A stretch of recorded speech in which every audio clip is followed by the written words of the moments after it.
Jesus, Diyos ko, iyong nasabi, humingi at kayo'y bibigyan, maghanap at matatagpuan ninyo, kumatok at bubuksan ang pinto para sa inyo.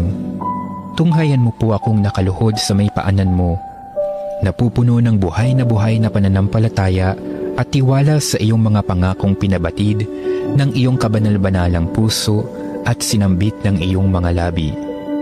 Narito po ako upang hilingin ito. Kanino pa po ako tutungo kung hindi sa iyo, na ang puso ay pinagmumula ng lahat ng grasya at kabutihan? Saan pa po ako maghahanap kung hindi sa baul na naglalaman ng kayamanan ng iyong habag?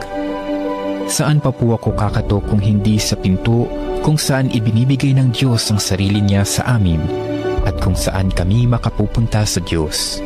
Sa iyo po ako dumudulog, puso ni Jesus. Sa iyo po ako nakatatagpo ng aliw kapag nahihirapan, pagtatanggol kapag inuusig, lakas kapag nabibigatan sa pagsubok, at liwanag sa dilim at pagdududa. Minamahal kong Jesus, maigting po akong naniniwala na kaya mong ipagkaloob ang biyayang aking hinihiling.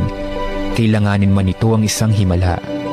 Naisin mo lamang ito at matutupad na ang aking panalangin. Inaamin kong ako'y hindi karapat-dapat sa iyong mga biyaya, ngunit hindi ito dahilan para panghinaan ako ng loob. Ikaw ay Diyos ng habag at hindi mo tatanggihan ang isang pusong nagsisisi. Tingnan mo nawa po ako ng may habag at mababatid ng iyong puso sa aking mga kasiraan at kahinaan ang dahilan upang pagkalooban ang aking mga panalangin. O banal na puso, anuman ang iyong pasya sa aking hiling, hindi po ako titigil na sambahin, ibigin, purihin at pagsilbihan ka. Jesus ko, ikalugod mo nawang tanggapin ang pagsasagawa ko ng ganap na pagsang-ayon sa mga atas ng iyong kaibig-ibig na puso na aking tunay na hinahangad na matupad kasama ng iyong sanlilikha magpakilanman.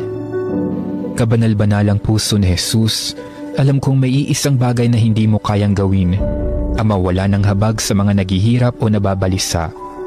Tingnan mo po ako, nagmamakaawa po ako, minamahal kong Jesus. Ipagkaloob mo ang grasyang aking hinihiling sa iyo sa pamamagitan ng kalinis-linis ang puso ng iyong madalamhating ina. Ipinagkatiwala mo ako sa kanya bilang kanyang anak, at ang kanyang mga panalangin ay napakamakapangyarihan sa iyo. Amen. Kabanal-banalang puso ni Jesus, maawa ka sa amin. Kalinis-linis ang puso ni Maria, ipanalangin mo kami.